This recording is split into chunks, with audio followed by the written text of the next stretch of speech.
इससे पहले हम लोग आगे बढ़ें और बेसिक टर्म्स वगैरह सीखें, मैं आपको बेसिक ओवरव्यू दे देता हूं कि हमारी इनकम टैक्स एक्ट 1961 दिखती कैसी है। राइट? तो कई बच्चे पूछते हैं सर इसके अंदर कितने सेक्शंस हैं, कैसे पढ़ना है, एटसेट्रा एटसेट्रा एटसेट्रा। तो मैं आपको सबसे पहले वो ही बता देता हूं कि इसके अंदर कितने सेक्शंस हैं और आपने इसको कैसे पढ़ना है। चलिए जरा देखिए मेरे साथ। कुल मिला के 298 सेक्शंस हैं। पहला अति दुखी आत्मा क्वेश्चन, सर सारे पढ़ेंगे क्या? नहीं बेटा, आईपीसीसी में तो समझ लो पिक्चर का ट्रेलर ही देखना है। सारे तो आप फाइनल में भी नहीं पढ़ सकते, और सारे तो मैं कहता हूं किसी चार्टर्ड अकाउंटेंट ने भी नहीं पढ़े होंगे सर। तो रिलैक्स रहिए। चलो कितने पढ़ेंगे पता चलेगा, बट 298 सेक्शन हम नहीं पढ़ेंगे। अभी 298 सेक्शन का अरेंजमेंट कैसे है? चैप्टर्स में, चैप्टर वाइज इन 298 सेक्शंस को बांटा गया है। मान के चलिए लगभग 23 चैप्टर हैं। मैं मान के चलिए क्यों कह रहा हूं, क्योंकि सर कुछ चैप्टर का ए पार्ट भी है, बी पार्ट भी। For example chapter 6A, chapter 22A, chapter 15A, right? और ऐसे ही जब मैं बोलता हूं सेक्शन 298 है, भाई गलतफहमी मत रहना। अगर आप सेक्शन 115 को उठा लेंगे ना, तो ही आपको पता चल जाएगा कि आप कितना गलत सोच रहे थे। सेक्शन 115 के अंदर ही बहुत सारे सेक्शन है। 115 बीबीडी, बीबीडीए, 115 बीबी, वो लाइन लगी हुई है। ऐसी आप एटीसी, एटीडी, एटीयू, एटीजीजीए लाइन लगी हुई है। तो टोटल नंबर वाइज 298 सेक्शन आ रहे हैं, बट सर वैसे अगर इनका क्वांटिटी देखें तो बहुत ज्यादा होगा। ऐसे ही चैप्टर से लगभग मैं आपको बोल रहा हूं कि 23 चैप्टर हैं, और एक्ट के पीछे 14 शेड्यूल्स लगे हुए हैं। शेड्यूल्स का क्या पर्पस होता है, मैं बहुत बहुत छोटे में आपको बता रहा हूं इस समय। कंपनीज एक्ट भी आप लोगों ने जरूर सुना होगा, पढ़ा होगा। आपने सुना होगा शेड्यूल 3 टू कंपनीज एक्ट 2013, उसके हिसाब से हम लोग अकाउंट्स बनाते हैं, एटसेट्रा एटसेट्रा एटसेट्रा। किसी भी एक्ट के पीछे शेड्यूल लगाने का एक दो तीन चार ही मकसद हो सकते हैं, एक दो तीन चार ही मकसद हो सकते हैं। पहला मकसद होता है कि सर अगर कोई लिस्ट देनी पड़ जाए, कोई गुड्स की लिस्ट देनी है, किसी तरह के नेचर की लिस्ट, किसी स्पेशल नेचर की बिजनेस की लिस्ट देनी है, या फिर सर किसी कोई एसेट्स की लिस्ट देनी है। अच्छा, दूसरा नेचर होता है, दूसरा तरीका, दूसरा पर्पस होता है सर शेड्यूल्स देने का, रेट्स अगर बताने हैं, जैसे इनकम टैक्स में इनकम टैक्स रेट्स बताने हैं, या कोई फॉर्मेट्स बताने हैं, इसलिए शेड्यूल्स दिए जाते हैं। कॉन्स्टिट्यूशन में भी मैंने आपको समझाया था कि हम एक शेड्यूल पढ़ते हैं, टोटल 12 शेड्यूल है। हमारा काम का शेड्यूल है शेड्यूल नंबर 7। यहां पे सर हमारा जो 14th, टोटल मिला के हमारे पास 14 शेड्यूल है। हम आईपीसीसी में इन पे भी ज्यादा चर्चा नहीं करेंगे। तो ये एक बेसिक ओवरव्यू। एक सेक्शन के बारे में मैं आपको जरूर बता देना चाहूंगा, वो सेक्शन है सेक्शन नंबर 295। घबराइए मत, इसको सुन के आपको डरने की जरूरत नहीं है। सेक्शन नंबर 295 पावर देता है सीजी को। सीजी कौन? Central government. सो सीजी को भी पावर की जरूरत होती है? हमें लगा सीजी बहुत पावरफुल है, ये तो घर से उठवा लेती है। ये बात है नहीं सर, सीजी को भी पावर की जरूरत होती है। क्या पावर, क्या किस बात की पावर देता है? रूल्स बनाने की।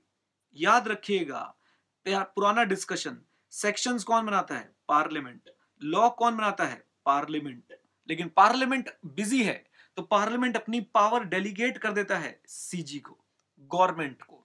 पार्लियामेंट और गवर्नमेंट में डिफरेंस है। पार्लियामेंट जो है वो है आपका लेजिस्लेटिव ऑर्गन, गवर्नमेंट जो है वो है आपकी एग्जीक्यूटिव ऑर्गन। ओके, पार्लियामेंट वाले लोग फ्री नहीं हैं, बिजी हैं। भी बड़े लोग हैं, पार्लियामेंट में बैठ के पिक्चर देखनी है, मूवी देखनी है, नींद भी आ जाती है कभी कभी। Busy people. तो पार्लियामेंट वाले लोग बिजी हैं, इसलिए सर पार्लियामेंट वाले लोगों को सर डर लगता है कि हम बार बार लॉ को कैसे चेंज करते रहेंगे। बहुत सारी फॉर्मेलिटीज हैं, पॉलिटिकल डिफिकल्टीज है। कभी बेटा और मम्मी मिलके पार्लियामेंट नहीं चलने देते, कभी सर बीजेपी वाले पार्लियामेंट नहीं चलने देते। तो यहाँ पे दिक्कतें होती रहती हैं। इसलिए पार्लियामेंट क्या कहता है कि सर फ्लेक्सिबिलिटी रहे लॉ मेकर्स के लिए, फ्लेक्सिबिलिटी रहे लॉ के लिए, एडमिनिस्ट्रेशन के लिए, इसलिए वो कुछ रूल्स बनाने की पावर किसको दे देता है? गवर्नमेंट को। गवर्नमेंट जब मर्जी रूल बना सकती है, मिनिस्ट्री ऑफ फाइनेंस सर जब मर्जी नोटिफिकेशन निकाल सकती है। ठीक है ना? तो याद रखिएगा, मैंने कल बताया भी था आपको कि जो टैक्सेस हैं they are governed by ministry of finance. ठीक है ना? तो अरुण जेटली साहब का मन कर रहा है एक नोटिफिकेशन निकालनी है, निकाल देंगे। ओके, लीजिए। तो section 295 gives power to CG to make rules related to income tax. इसके चलते रूल्स बनाए भी हैं income tax rules 1962, income tax rules 1962, ये पूरे सेट ऑफ रूल्स हैं। बट खुशी की बात सर, आईपीसीसी में हम इस पे भी चर्चा नहीं करते, आईपीसीसी का सिलेबस बहुत लिमिटेड है।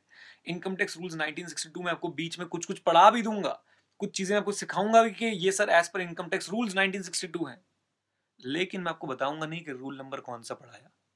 बीच बीच में रूल्स आते रहेंगे सर, सेक्शन के साथ रूल्स पढ़ाना ही पड़ेंगे, लेकिन इनकम टैक्स में सर हम रूल्स पे इतना ज्यादा फोकस नहीं रखेंगे, हमें उनके नंबर्स याद करने की जरूरत नहीं है। हम एज अ टीचर मैं किसी को बताता भी नहीं कि सर ये रूल में लिखा था, बस एज अ कॉन्सेप्ट आपको सिखा दिया जाएगा, राइट। और इसकी अब चिंता मत कीजिए, आपसे एग्जाम में नहीं इसके ऊपर जांच पड़ताल करने वाले।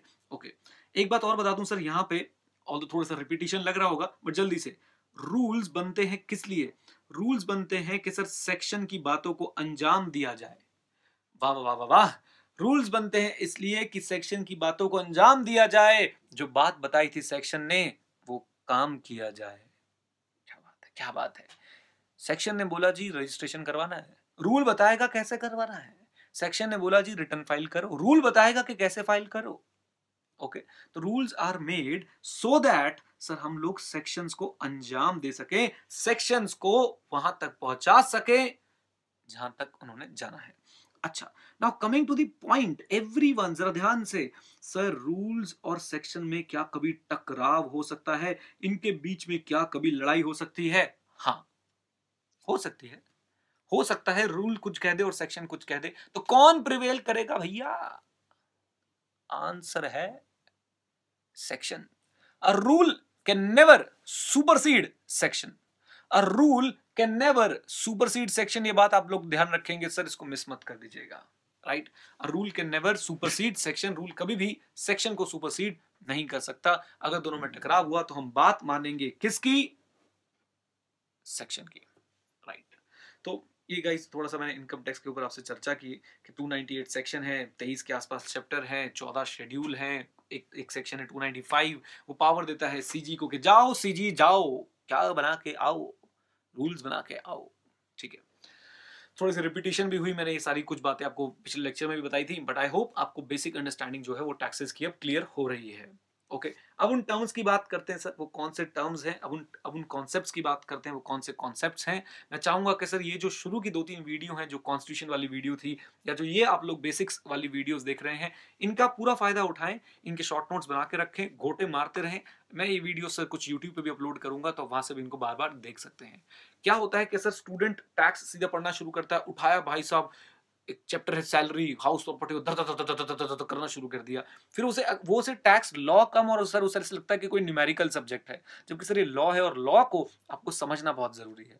और मैं तो सर फर्म बिलीवर हूं, मैंने बोला ना, मैं जाना चाहता हूं सर एग्जाम ओरिएंटेशन के लिए, तो भाई मैं तो बोलता हूं समझना भी जरूरी है, रटना भी जरूरी है।